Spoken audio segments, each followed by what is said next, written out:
out across the blue Pacific lie Hawaii's enchanted isles. A land of green valleys, sheltered by friendly hills, and black sand beaches washed with creamy surf.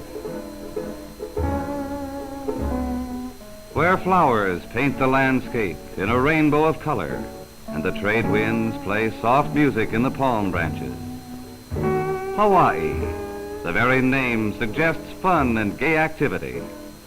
But it is also America's most important outpost, crossroads of the Pacific, port of call for ships and airliners of all nations. Once too remote for all but a handful of visitors, today there's a new highway to Hawaii. United Airlines Mainline Airway, which brings these magic islands as close as your next-door neighbor. From 75 mainland cities, United's DC-6 mainliners converge on California, the real starting point of your Hawaiian holiday. Waikiki Beach and the familiar landmark of Diamond Head jutting into a calm blue sea. The holiday atmosphere of crowded silver sands. Outrigger canoes and surfboards gliding over lazy waves. Mainlanders, young and old, lounging beneath the cocoa palms along the shore. Gardens, romantic with the perfume of exotic flowers. Sleek limousines gliding out of fashionable hotel porticos along Waikiki's Kalakaua Avenue. All this is the Hawaii of the tourist, the Hawaii of song and legend. Head out to sea for a couple of years. We're lucky we've got this guy in a box with us right now. He is a young one. I think he's still got the down on him, David. Looks like you got a visitor. This is a threatened species, and every year hundreds of these crash into the lights around Kauai.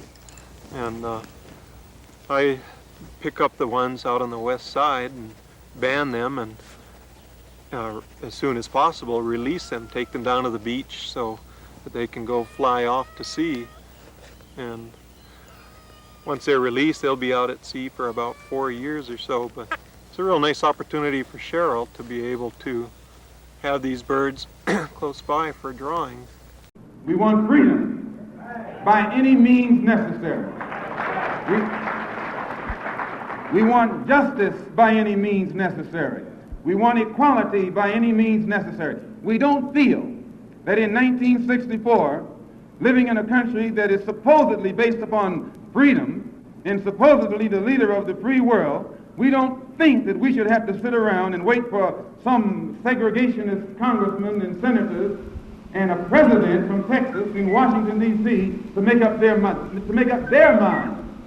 that our people are due now some degree of civil rights. No, we want it now, or we don't think anybody should have it. Descending the mountain, we enter another region of primitive natural beauty, the lovely Kona Coast.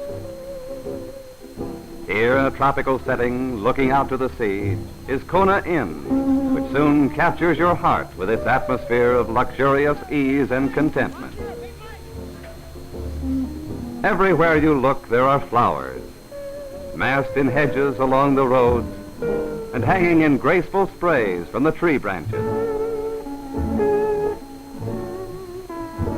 Here, too, grows the famous Kona coffee. We were told the following: if President Kerr actually tried to get something more liberal out of the regents in his telephone conversations, why didn't he make some public statement to that effect? And the answer we received from a well-meaning liberal was the following. He said, would you ever imagine the manager of a firm making a statement publicly in opposition to his board of directors? That's the answer. Well, I ask you to consider, if this is a firm, and if the Board of Regents are the Board of Directors, and if President Kerr, in fact, is the manager, then I tell you something, the faculty are a bunch of employees, and we're the raw materials. But we're a bunch of raw materials that don't mean to have any process upon us, don't mean to be made into any product, don't mean to end up being bought by some clients of the university, be they the government, be they industry, be they organized labor, be they anyone. We're human beings. In this warm climate, flowers are nearly everywhere. There are many varieties of orchids. Some are grown outdoors at homes or at commercial nurseries.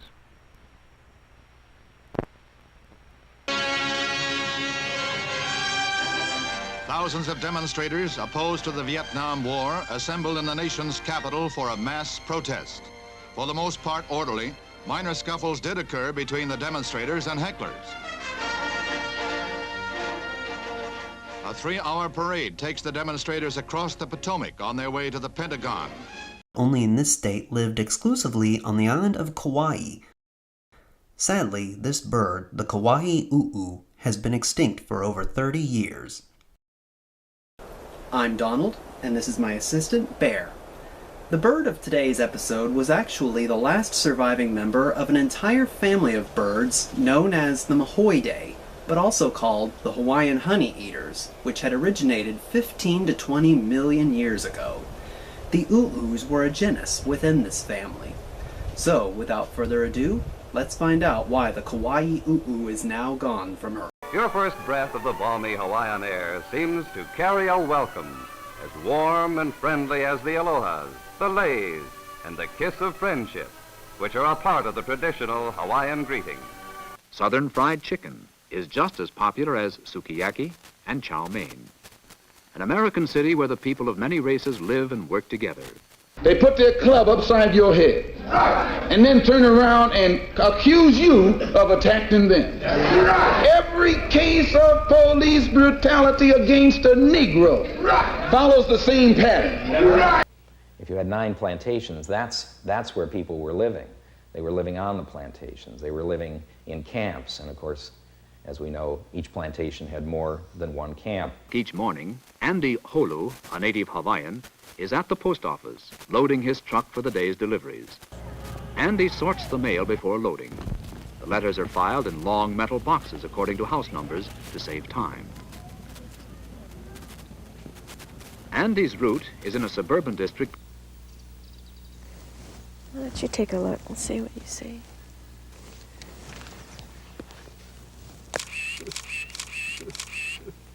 Cheryl Boynton's paintings hang in the Koke Museum as well as the Smithsonian Institute in Washington, D.C. These paintings offer the viewer a colorful opportunity to study the rare forest and seabirds of Kauai.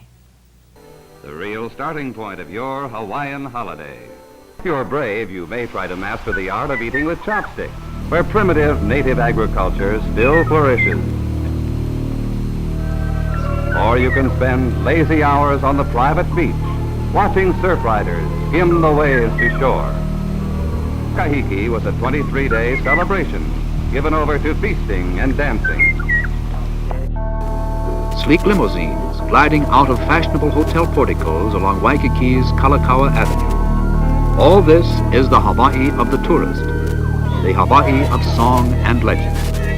They attack you, bust you all upside your mouth, and then take you to court and charge you with assault. What kind of democracy is that? What kind of freedom is that? What kind of social or political system is it when a black man has no voice in court, has nothing on his side other than what the white man chooses to give him? My brothers and sisters, we have to put a stop to this, and it will never be stopped until we stop it ourselves.